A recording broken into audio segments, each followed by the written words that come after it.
Hey everybody, here we are at the range. I've brought my SIG 522 chamber and 22 long rifle.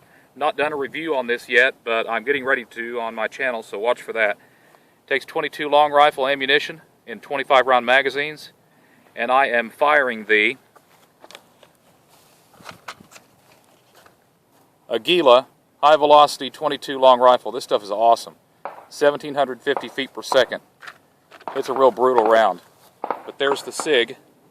I've got a little Walther red dot on it, and we're going to shoot some pop bottles and some steel pop-up targets, see if I can hit anything today.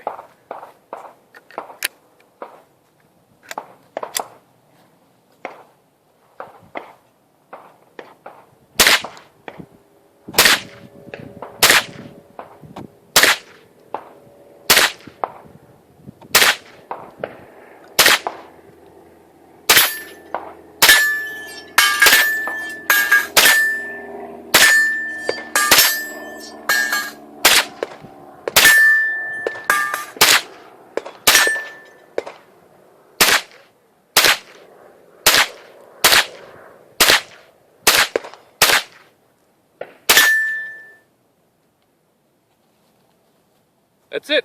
Shot the pop bottles, but they didn't explode like I wanted them to. Anyway, there you go. It's got a extendable stock on it. It's got a folding stock here. Folds into a pistol, like so. Really neat little rifle. Watch for that on my channel. And thanks for watching.